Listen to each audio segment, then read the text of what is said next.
Today I will talk a bit about restorative practices and restorative justice.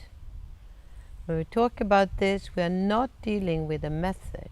We are not dealing with a philosophy. We are dealing with a way of living, which originally comes from the Pacific Oceans, but it has traveled, we have adopted, and we have adapted it in a way that it suits most societies today. And we work with restorative practices in families, in schools, in institutions, prisons, you name it. It is about a way of thinking about whatever entity, like a community or part of a community. In this community, you co-own the problems and you co-own the solutions. And the most important part is to listen to the other people's stories and also to tell your own story in order to be heard and clarify things. It is all under the umbrella of restorative justice, and in restorative justice belongs also mediation. However, we don't use very much mediation.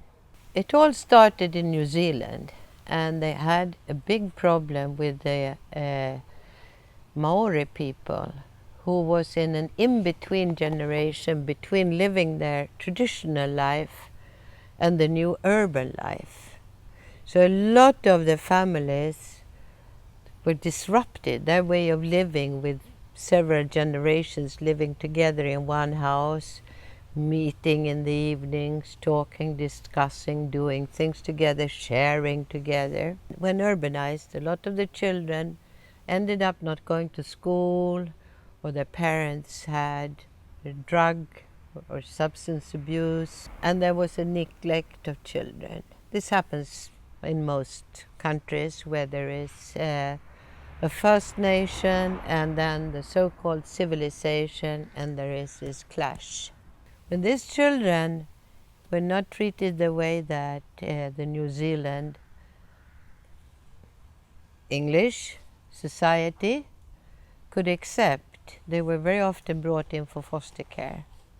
And as you know, most children can thrive when they are small in foster care. But when they become teenagers, different things occur. Who am I? What is my identity? What am I doing in this strange setting? Why I am living in this white environment? So again, the problems were repeated, and there were no way that the authorities or the social workers could deal with these issues. And one day, someone says, these are Maori children. How about us finding out how would you deal with this in a Maori community if the parents cannot do good parenting? So they asked the Maori people, and it says simple. We have a family group decision making, or something similar, whatever it's called in Maori. And what is that? We will bring in the extended family. We have a group discussions about what will happen in the future, who will do what. Oh, but that sounds fantastic. Why don't we try it?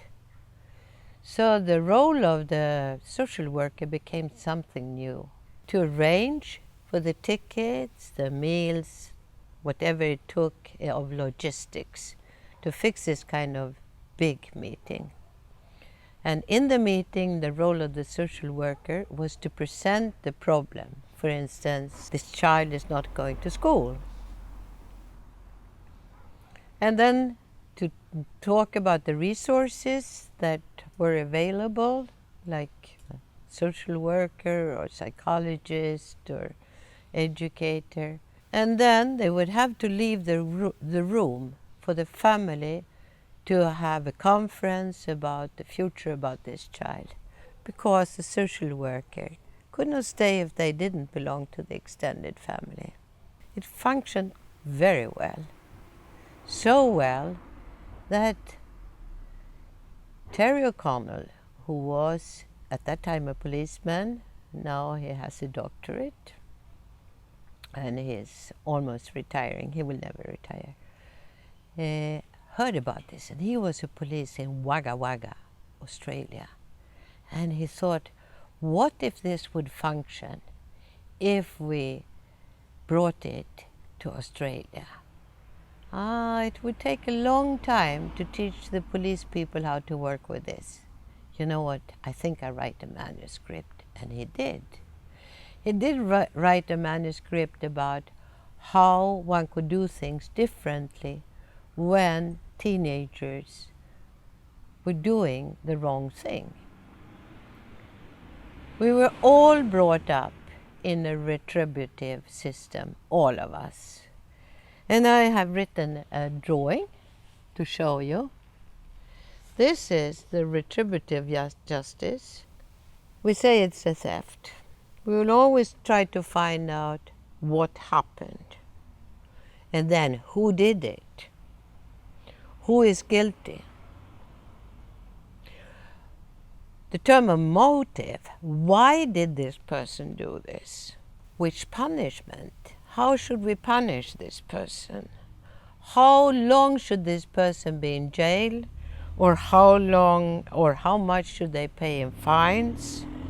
And we all want this person to be excluded, put him in jail, move him somewhere else. In the Maori community, they realized very early that everyone is affected by an ill deed. And instead of focusing so much on the person who did it, they focus on who got affected by this.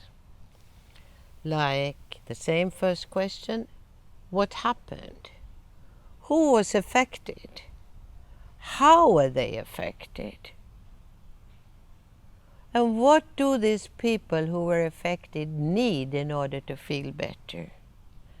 And how can the relationship be restored between the wrongdoer and the victims? So there will be some sort of amendment or reparation or agreement. All this is done like a family group process, or is done like with the whole community. Everyone who was affected is a stakeholder.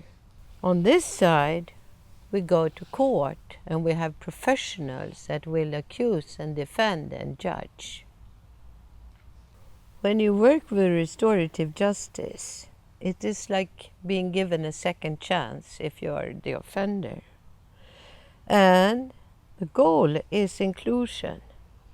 Yes, you can go back to the community when you have repaired or is willing to repair. Using this way, we call this the loop of learning. Yeah, I did mistake.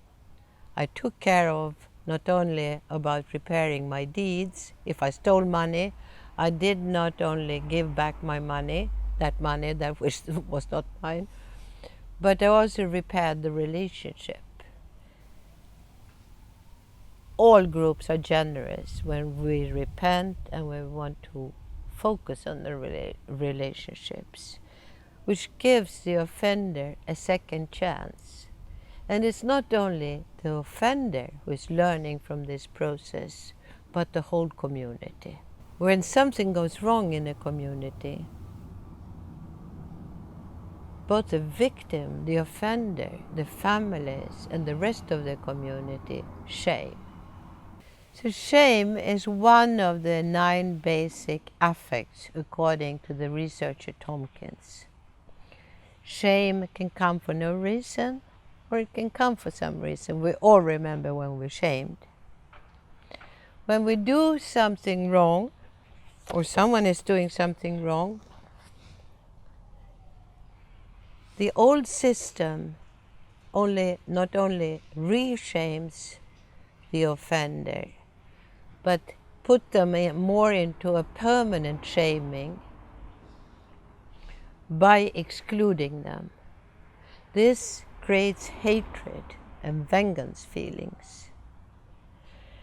In this restorative justice system, we want to transform shame into guilt. and guilt can always be repaired. That is the secret behind why, through shame to guilt, through reparation to inclusion,